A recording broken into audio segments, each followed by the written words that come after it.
Shalom. Haleluya. Haleluya. Puji Tuhan. Mari kita buka Alkitab kita. Pagi ini terambil dari kitab Injil Lukas pasal 7 ayat 1 sampai ayat yang ke-10. Kita akan membaca firman Tuhan ini secara berbalas-balasan. Injil Lukas pasal 7 ayat 1 sampai 10, demikian firman Tuhan. Setelah Yesus selesai berbicara di depan orang banyak, masuklah ia ke Kapernaum. Ayat 2. Di situ ada seorang perwira yang mempunyai seorang hamba yang sangat dihargainya. Hamba itu sedang sakit keras dan hampir mati. Ketika perwira itu mendengar tentang Yesus, ia menyuruh beberapa orang tua-tua Yahudi kepadanya untuk meminta supaya ia datang dan menyembuhkan hambanya. 4. Mereka datang kepada Yesus dan dengan sangat meminta pertolongannya.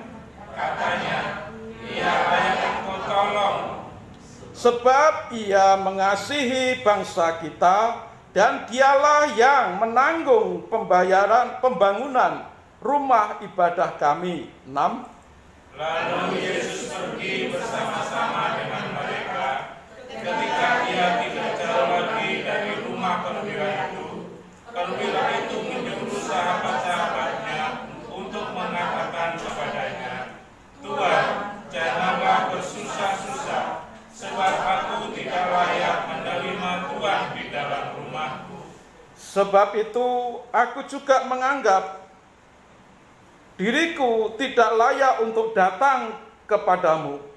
Tetapi katakan saja sepatah kata, maka hambaku itu akan sembuh." 8. Sebab aku sendiri seorang bawahan, dan di bawahku ada pula prajurit.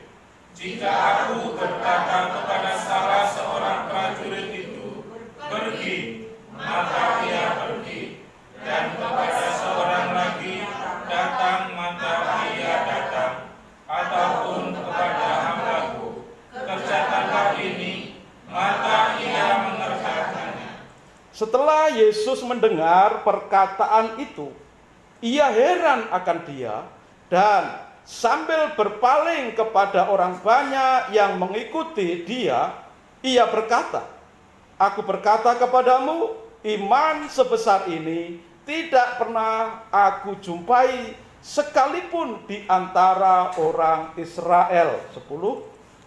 Dan setelah orang-orang yang disuruh itu kembali ke rumah, didapatinya hamba itu telah sehat. Amin untuk firman Tuhan.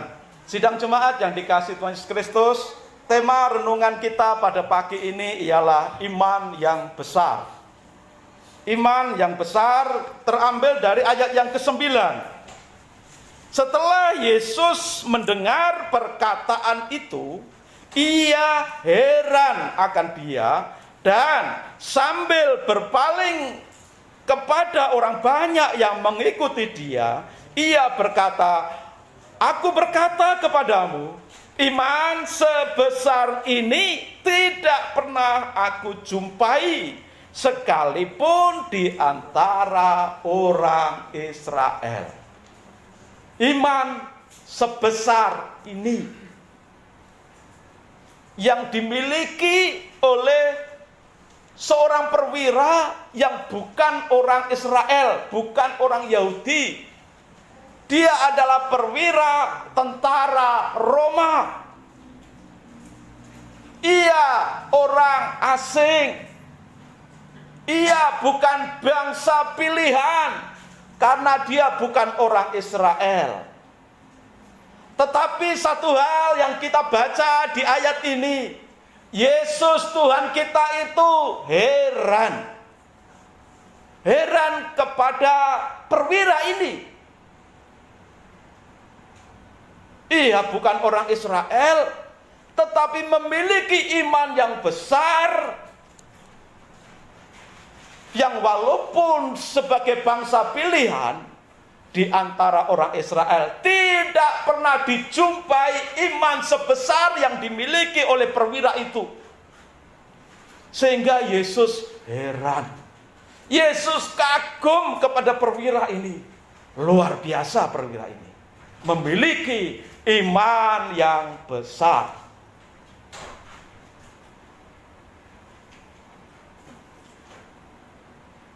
Hidup ini selalu ada persoalan, ada tantangan, ada rintangan, ada masalah. Itulah hidup. Sama seperti perwira tadi. Dia menghadapi masalah. Bukan masalah pekerjaannya, ketentaraannya. Tetapi dia menghadapi satu masalah dengan hambanya yang sedang sakit. Tentu saudara juga punya masalah di hari-hari ini. Saudara punya persoalan, saya juga punya masalah, punya persoalan. Tapi persoalan yang kita hadapi akan bisa diatasi, akan bisa diselesaikan dengan iman yang besar seperti yang dimiliki oleh perwira di Kapernaum ini. Perwira di Kapernaum ini menghadapi persoalan penyakit yang dialami oleh hambanya itu dengan iman yang besar.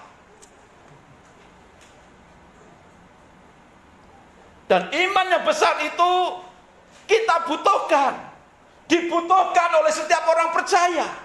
Saudara, saya, kita semua menghadapi masalah. Lah kita bisa menghadapi masalah, menyelesaikan masalah, menang atas masalah hanya dengan iman. Iman yang besar yang dimiliki oleh perwira ini membuat Yesus heran dan terkagum-kagum. Tentu, betapa senangnya Yesus, Tuhan kita, kalau mendapati iman jemaat Tuhan di GSJ Bethlehem adalah iman yang besar, seperti yang dimiliki oleh perwira di Kapernaum ini. Sebesar apa iman yang dimiliki oleh perwira di Kapernaum ini? Bukankah dalam firman Tuhan, dalam Injil Lukas juga dinyatakan, dalam Injil Lukas 17 ayat 6, Tuhan Yesus juga menyatakan di sana, kalau sekiranya kamu mempunyai iman sebesar biji sesawi saja, kamu dapat berkata kepada pohon ara ini, terbantunlah engkau dan tertanamlah di dalam laut, dan ia akan taat kepadamu.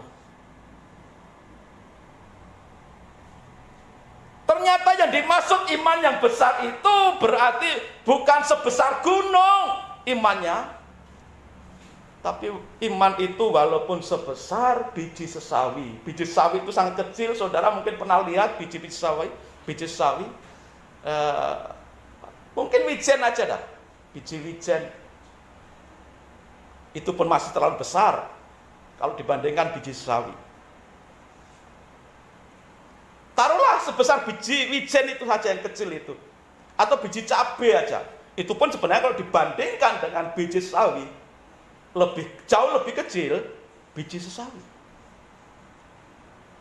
Biji sesawi yang begitu kecil, kalau iman sebesar biji sesawi yang begitu kecil, punya kuasa yang dahsyat, punya kuasa yang besar. Tuhan Yesus katakan dalam Injil Lukas 17 ayat 6, engkau bisa berkata kepada pohon ara, terbantun, tercabutlah, lalu tertanamlah di dalam laut.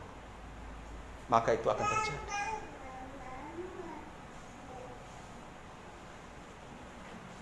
Tuhan terheran-heran dan kagum terhadap iman yang dimiliki oleh perwira di Kapernaum itu.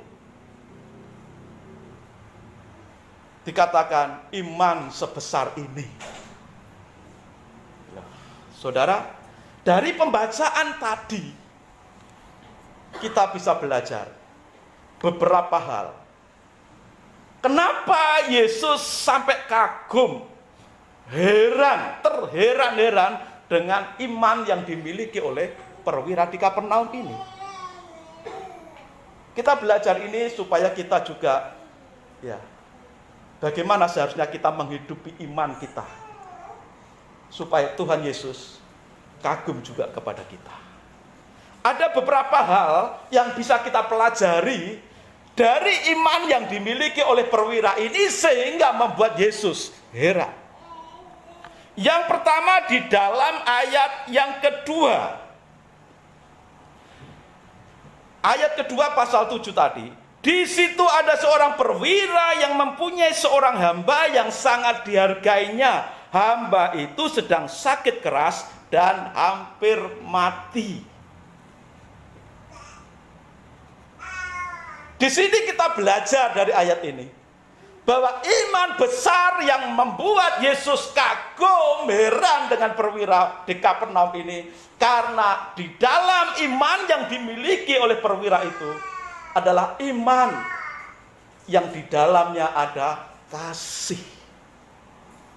Kasih kepada siapa? Kasih kepada sesamanya. Ini seorang perwira militer, punya hamba. Kalau zaman sekarang, ya, staf rumah tangga, asisten rumah tangga. Sebelum ada pemakaian istilah asisten rumah tangga, lebih kasar lagi, pembantu rumah tangga.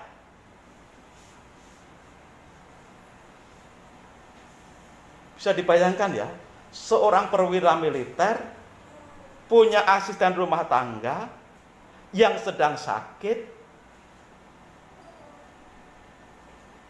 Tetapi perwira ini tidak cuek, tidak membiarkan keadaan asisten rumah tangganya yang sedang sakit. Tetapi dikatakan dia berusaha, berupaya supaya hambanya itu bisa sembuh. Dikalimatkan dalam ayat 2 tadi, seorang hamba yang sangat dihargainya. Seorang perwira punya kedudukan tinggi dalam militer, tetapi menghargai asisten keluarganya, menghargai bawahannya. Ini sangat jarang terjadi. Alkitab loh ini yang mencatat. Ia dengan redaksinya seorang hamba yang sangat dihargainya. Bagaimana seorang perwira tinggi satu kemiliteran bisa menghargai seorang hambanya? Bahkan dikatakan sangat menghargai. Tentu penghargaan yang dimiliki oleh perwira ini didorong oleh rasa kasih di dalam dirinya. Ini tidak bisa dibuat-buat. Ada banyak pejabat, ada banyak orang yang merasa punya kedudukan tinggi terhadap bawahannya. Bahasanya itu kasar, cara ngomongnya kasar, memerintahnya kasar. Kalau ada masalah, ada sakit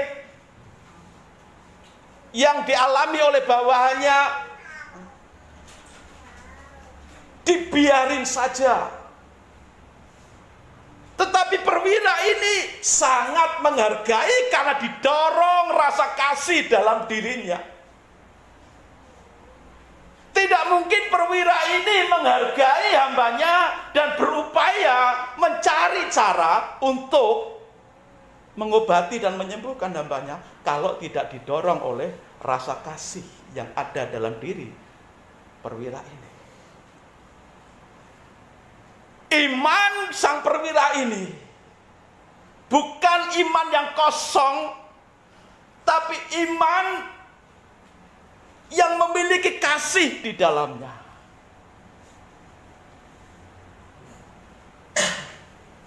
Firman Tuhan katakan, jika aku bisa berkata-kata dengan bahasa malaikat, tapi kalau tidak ada kasih, seperti gong, seperti gemerincingnya suara tabuhan. Sekalipun aku punya iman yang bisa memindahkan gunung, demikian kitab Korintus menyatakan. Tetapi kalau tidak punya kasih, punya iman bisa memindahkan gunung. Punya iman bisa berkata kepada pohon ara, tercabutlah dan tertanam di laut, maka akan terjadi. Walaupun punya iman sebesar itu, kalau tidak punya kasih, itu tidak ada faedahnya, tidak ada gunanya. Jadi iman yang dimiliki perwira di Kapernaum ini terhadap hambanya, itu dimotivasi, didorong, dipenuhi oleh rasa kasih yang sedemikian besar, sehingga menghargai keberadaan hambanya.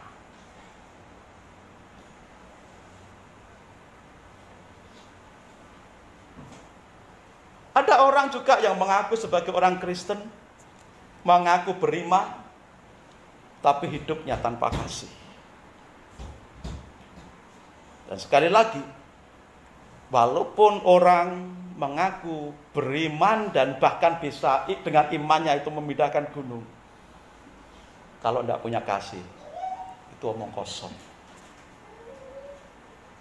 Dan Yesus Tuhan kita itu heran terhadap perwira ini, karena imannya yang besar itu memang dipenuhi dengan kasih terhadap sesamanya. Dalam kitab Galatia, surat Galatia 5 ayat 6, sebab bagi orang-orang yang ada di dalam Kristus Yesus, hal bersunat atau tidak bersunat tidak mempunyai satu arti. Ya. Bagian akhirnya, ya, hanya iman yang bekerja oleh kasih itu yang memiliki arti. Ini konteksnya memang masalah bagaimana orang Yahudi yang sudah percaya Tuhan Yesus itu apakah tetap mengikuti aturan-aturan agamawinya, termasuk dalam hal ini sunat dan waktu-waktu tertentu. Tuhan berfirman melalui Rasul Paulus kepada jemaat di Galatia. Kalau toh mengikuti aturan-aturan agamawi, tapi kalau tidak punya kasih, itu tidak ada artinya. Maka kalau orang berkata aku punya iman, iman itu harus dipenuhi dengan kasih kepada sesamanya, kasih kepada Tuhan. Kalau kita membaca di dalam bahasa Indonesia sehari-hari, terjemahan Indonesia sehari-hari, Galatia 5 pasal 5 ayat 6b tadi, itu artinya begini, yang penting hanyalah percaya kepada Kristus Yesus dan itu nyata dalam kasih kepada orang lain. Jadi iman kita kepada Yesus Kristus itu hanya berarti ketika kita punya kasih di dalam diri kita. Atau dengan kata lain, iman yang benar, iman yang asli itu harus dipenuhi dengan kasih kepada Tuhan dan sesamanya.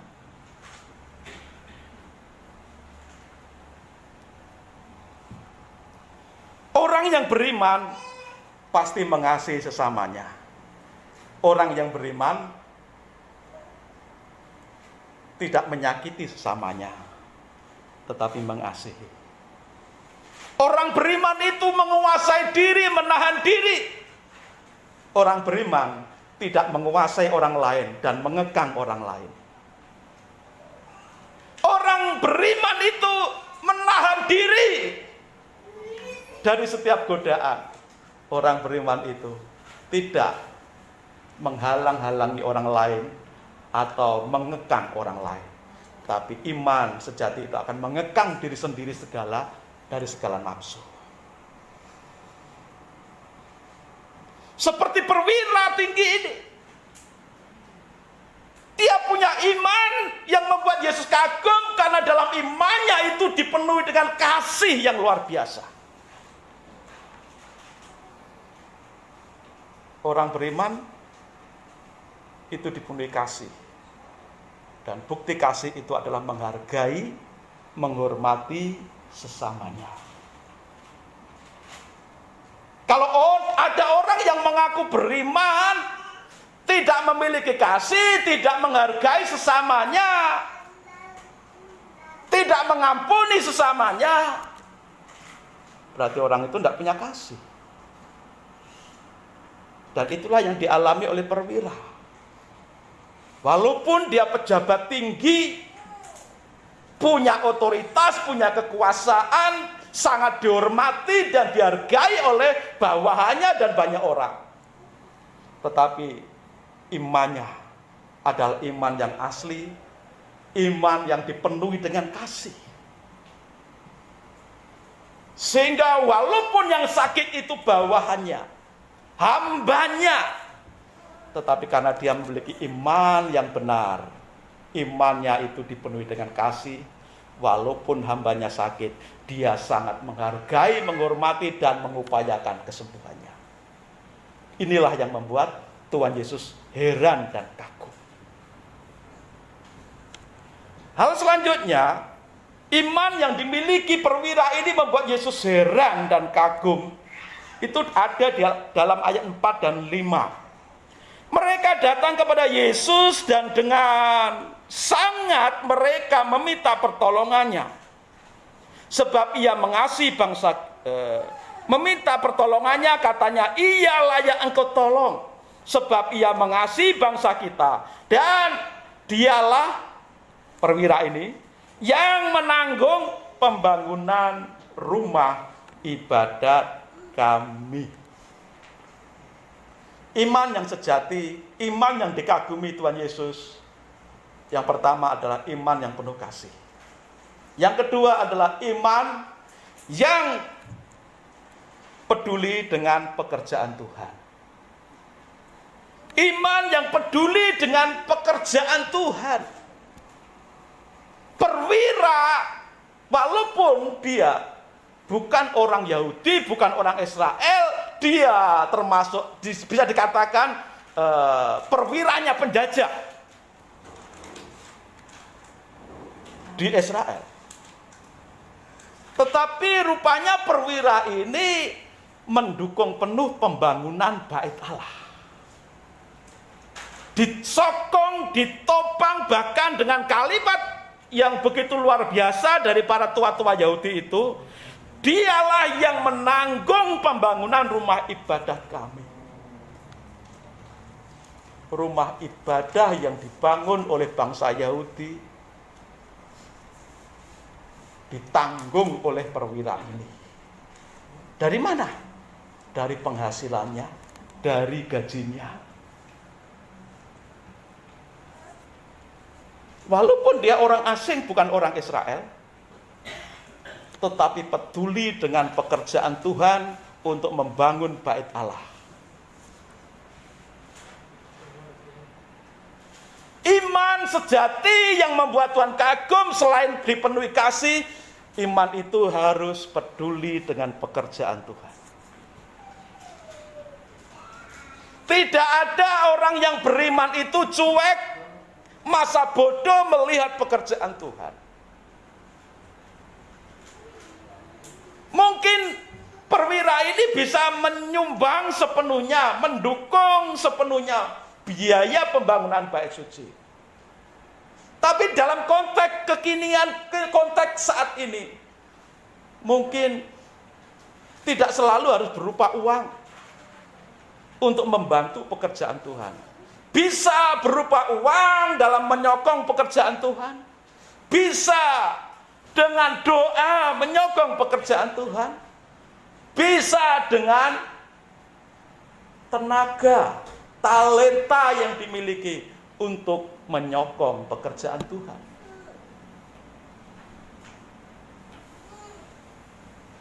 Perwira ini mendukung sepenuhnya, menopang sepenuhnya, menanggung sepenuhnya pembangunan Bait Allah.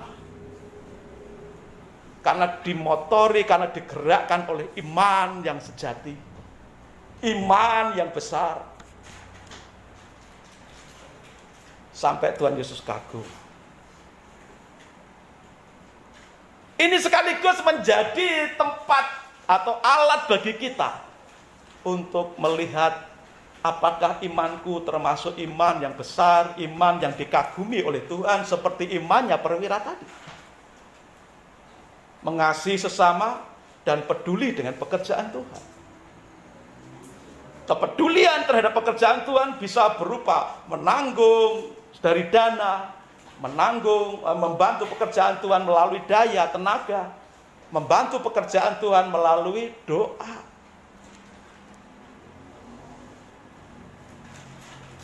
Itu yang dilakukan oleh perwira. Pekerjaan Tuhan secara fisik membangun bait Allah didukung, ditopang sepenuhnya. Bagaimana dengan kita? Bagaimana dengan kita orang-orang Kristen di zaman ini yang mengaku sebagai umat pilihan Tuhan? Apakah kita peduli dengan pekerjaan Tuhan? Kalau peduli, puji Tuhan, lanjutkan. Tetapi jika kita belum atau masih kurang peduli dengan pekerjaan Tuhan, ayo kita belajar dari perwira ini. Kita sama-sama orang asing, bukan orang asli orang Israel. Sama dengan perwira tadi, dia bukan orang Israel. Dia non-Yahudi, tapi memiliki iman yang besar sehingga membuat Yesus kagum dan heran. Saudara dan saya bukan asli Israel. Tetapi kalau saudara dan saya memiliki iman yang besar, yang peduli dengan pekerjaan Tuhan, itu membuat kagum Tuhan Yesus, membuat heran Tuhan Yesus, membuat bangga Tuhan Yesus. Walaupun di jemaat yang kecil, Bethlehem, GEJ Bethlehem, tetapi peduli dengan pekerjaan Tuhan dan imannya penuh dengan kasih, satu dengan yang lain. Walaupun kadang-kadang kasih kita pun ditolak atau tidak dihargai. Itu urusan lain, tetapi Tuhan mengajar kita melalui iman yang dimiliki oleh perwira tadi. Iman yang sejati, iman yang besar, itu dipenuhi kasih. Iman yang besar itu peduli dengan pekerjaan Tuhan. Secara rohani juga, iman yang besar selalu dimunculkan dengan peduli dengan pembangunan bait Allah secara rohani. Setia dalam persekutuan, setia dalam ibadah. Itu adalah bait Allah. Membangun bait Allah secara rohani. Persekutuan orang-orang yang diselamatkan. Di mana 2-3 orang berhimpun dalam namaku, aku hadir di situ.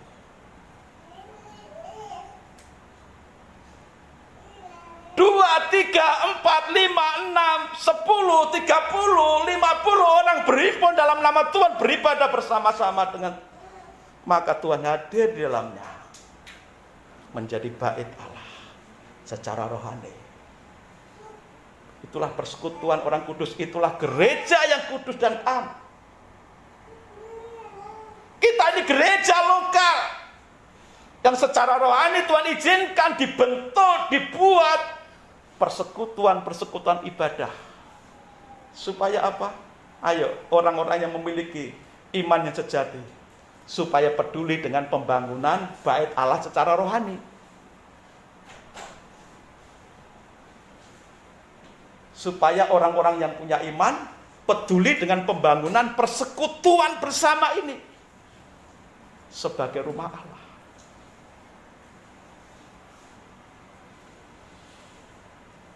Supaya kita tidak membiasakan diri, menjauhkan diri dari pertemuan-pertemuan ibadah. Tapi mari kita lakukan semakin giat. Semakin antusias, semakin giat di dalam beribadah, di dalam bersekutu, membangun bait Allah secara rohani, adalah ciri orang yang memiliki iman yang besar. Iman yang besar itu tidak berhenti, tapi iman yang besar itu dinamis, bertumbuh, berkembang, berakar, berbuah. Di dipenuhi kasih, dan peduli dengan pekerjaan Tuhan. Pekerjaan Tuhan yang berupa fisik maupun rohani selalu dipedulikan, selalu diperhatikan. Itu iman yang dimiliki oleh perwira tadi. Yang ketiga, iman perwira tadi membuat Yesus kagum. Karena iman yang dimiliki oleh perwira itu percaya kepada otoritas Tuhan. Percaya kepada kuasa Tuhan yang ampuh, yang hebat. Kuasa Tuhan yang penuh dengan keajaiban. Ayat berapa itu? Ayat 7 dan 8. Ayat 7 dan 8. Lukas 7 tadi. Sebab itu aku juga menganggap diriku tidak layak untuk datang kepadamu. Perhatikan dalam kalimat ini. Tetapi katakan saja sepatah kata, maka hambaku itu akan sembuh. Garis bawahi.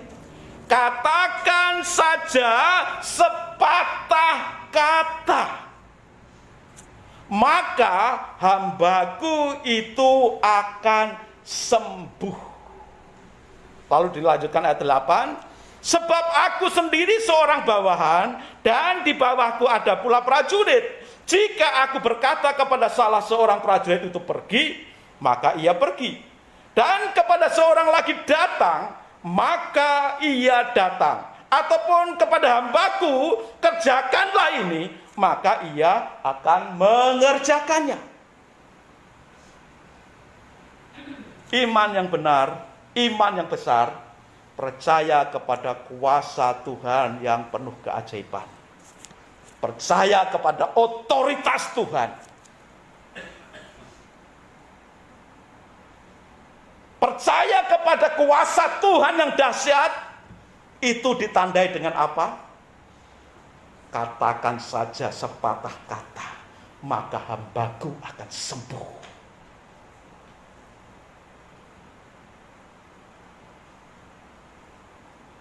Perwira ini hanya minta sepotong saja dari firman Tuhan. Sepatah kata firman-Nya Tuhan Yesus. Bukan firman yang panjang dan lebar, tetapi sepatah kata dari perkataan Yesus. Sudah lebih daripada cukup untuk bisa menyembuhkan hambanya. Hamba ini bisa sembuh pada akhirnya melalui iman perwira tadi. Firman Tuhan walaupun hanya sepotong, kalau kita mempercayainya, mengimaninya seperti perwira tadi, sepotong kalimat firman Tuhan itu akan punya kuasa yang dahsyat. Sepatah kata yang penuh kuasa.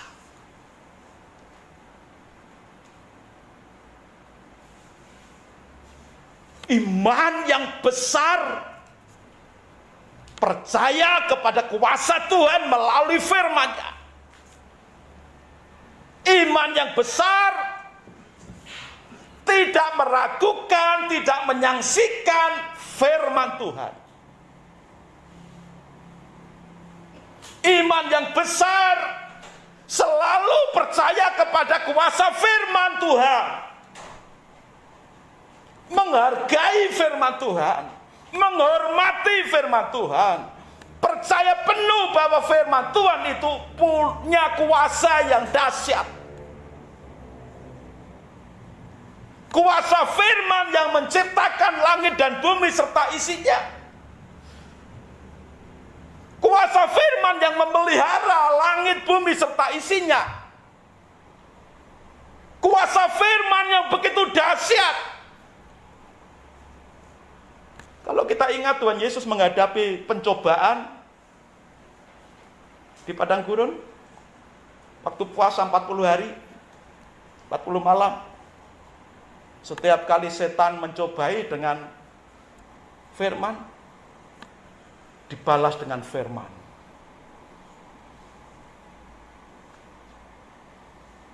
Firman yang disampaikan Yesus penuh kuasa sampai iblis mundur. Iblis kalah. Tidak berhasil mencobai Tuhan Yesus.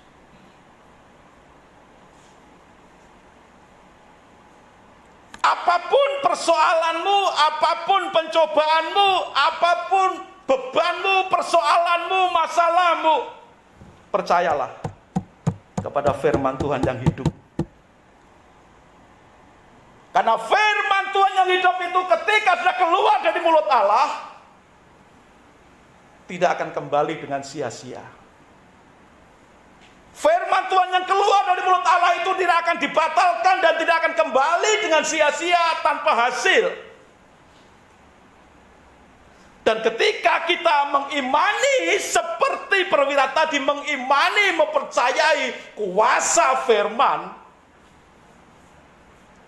firman Tuhan, walaupun sepatah kata firman Tuhan, itu punya kuasa yang dahsyat.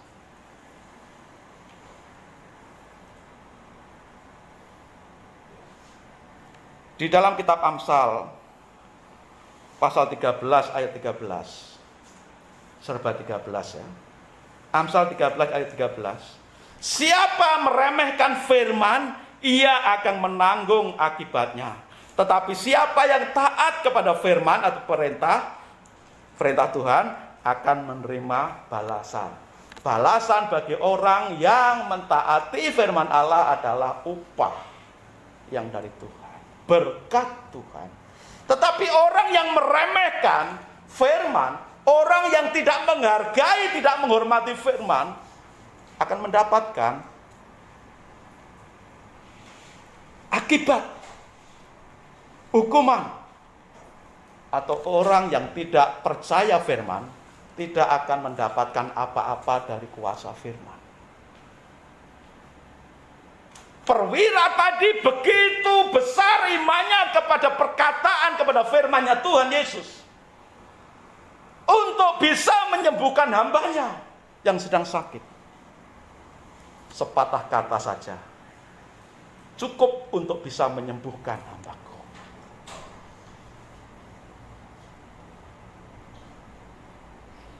Iman seperti ini harus kita miliki, saudara. Memegang teguh firman Tuhan, mempercayai firman Tuhan, karena firman Tuhan itu penuh kuasa. Sekarang apa persoalanmu hari-hari ini, saudara? Berapa banyak persoalanmu hari ini? Berapa banyak masalahmu hari ini? Coba dalam hati sebutkan masalahmu yang saat ini kau hadapi itu apa? Yang punya pulpen coba ditulis masalahnya apa? Yang tidak bawa pulpen coba diketik di HP-nya masing-masing, masalahmu apa? Mengenai sakit penyakit kah? Mengenai utang piutang kah? Mengenai pekerjaan kah? Mengenai usaha kah? Mengenai tentang masa depan kah? Apa persoalanmu hari ini? Coba dituliskan, coba diketik di HP. Itu baru satu masalah ya, saudara. Belum kalau punya dua masalah. Belum kalau punya tiga masalah. Satu masalah saja kalau memenuhi pikiran. Satu masalah loh ya. Itu kalau memenuhi pikiranmu, jadi stres, saudara. Bener nggak? Satu masalah kalau memenuhi pikiran jadi stres. Satu masalah kalau memenuhi hati jadi sesak di dada. Sesak di dada itu bisa kemana-mana, saudara. Bisa ke lambung mah, bisa asam lambung, bisa jantungan, sakit jantung. Itu satu masalah kalau memenuhi di hati kita. Memenuhi pikiran, jadi stres, memenuhi hati, jadi sesak, jadi jantungan, jadi emah, jadi asam lambung. Satu masalah kalau selalu di depan mata kita akan membuat gelap jalanmu, saudara. Satu masalah kalau selalu dikalungkan di leher akan membuat hidupmu bungkuk, saudara. Orang yang punya masalah kan selalu begini, saudara. Membuat begini. Satu masalah kalau mengikat kakimu, langkahmu tidak akan panjang. Tidak akan bebas bergerak. Itu baru satu masalah. Belum kalau dua masalah. Satu masalah di kepala, satu masalah di hati, satu masalah di leher, sampai bungkuk, satu masalah di kaki, tidak bisa melangkah ke sana kemari. Jadi apa saudara kalau begitu?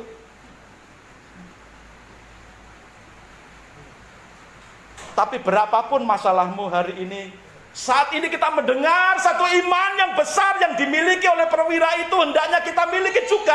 Sepatah kata firman Tuhan itu penuh kuasa. Apapun persoalan kita hari ini, Pak Slamet juga punya masalah.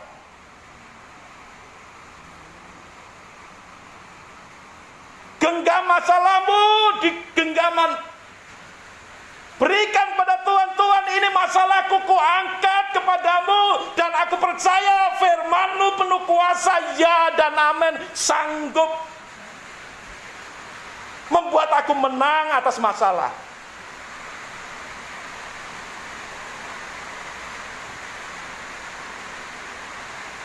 Terpujilah nama Tuhan, saudara. Pagi ini kita mendengar satu iman yang membuat Tuhan Yesus kagum.